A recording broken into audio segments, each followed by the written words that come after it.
I've always been obsessed with abandoned places. Factories, hospitals, bunkers, the more forgotten, the better.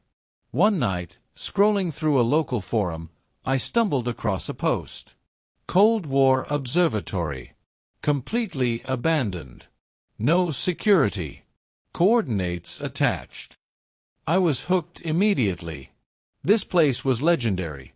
A massive hilltop observatory used during the Cold War for deep space surveillance, completely shut down since the 80s. Before going, I bought a cheap second-hand drone off an online marketplace. The seller said, "Works fine, just needs a little calibration." I didn't think much of it.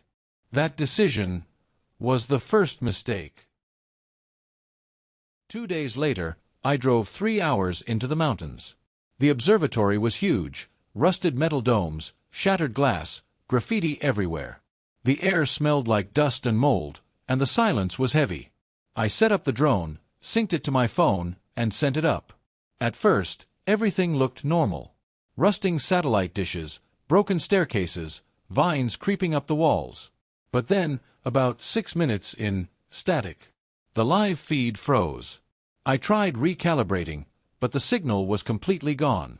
GPS dead. Drone battery full. I spent the next 3 hours searching the entire observatory, climbed onto roofs, checked shafts, even crawled under collapsed beams. Nothing. The drone was gone. 3 days later, I got an alert on my phone. Drone connected. I froze. I hadn't touched the controller since I lost it, but somehow the drone had turned itself on and reconnected to my Wi-Fi. I opened the feed immediately, and what I saw made no sense. It was the observatory, but not the same one I'd been in. The walls were clean. The windows weren't shattered. The satellite dishes weren't rusted. They were brand new. I thought, maybe someone rebuilt it? But then I noticed something else. People. Workers in white hazmat suits moved through the hallways, carrying strange equipment I'd never seen before. And there was a sound in the background, a low, constant hum, like an engine buried deep underground.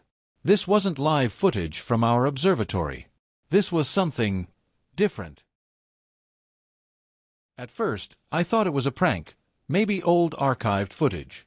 But the timestamp said it was live. And the strangest part, the drone's GPS claimed it was still inside the exact same building where I'd lost it. That night, weird things started happening. I woke up at 3:17 a.m. to the sound of knocking. 3 slow knocks, on my window. I live on the 4th floor. I checked. Nothing there. When I looked at my phone, the drone feed was still live, but the workers were gone. The lights were off. And in the center of the observatory stood a single, tall figure, completely still, facing the drone's camera. Its head slowly turned, and I swear it looked straight at me. I couldn't stop watching the feed. Every night, something new appeared. Shadows moving where no one was, doors opening on their own, and symbols carved into the walls. One night, I noticed something terrifying. On the far wall of the observatory, there was graffiti. Not unusual, right?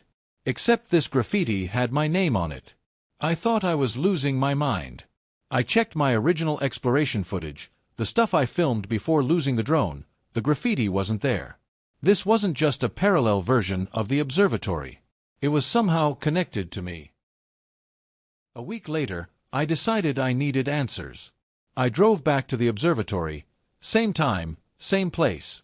But when I got there, something was off. The building looked different. The vines were gone. The windows were intact. And as I stepped inside, I heard that same low humming from the drone feed. I realized, in that moment, I wasn't in my version of reality anymore. I turned a corner, and there it was, my drone, sitting perfectly intact on the floor. Its lights were on. And next to it, carved into the concrete, were the words, "You shouldn't be here." Then, the lights went out. I grabbed the drone and ran. I didn't look back. All I remember is sprinting through endless hallways until I burst outside into the night air. But when I got to my car, something was wrong. My license plate wasn't mine. My phone's lock screen photo was different. And when I checked my ID, my name wasn't Alex anymore. It's been 3 weeks since that night. I don't sleep. Sometimes I hear the hum again, faintly, when everything else is silent. And every morning, when I check the drone feed, it shows the same thing. A figure standing in the observatory. Motionless. Watching. If there's one thing I've learned from all this, it's this. Some places are abandoned for a reason. Some doors aren't meant to be opened. And sometimes, the things you discover aren't just watching you back. They might be pulling you in. So if you ever buy a second-hand drone, make sure you know exactly where it's been. And I swear, it's getting closer.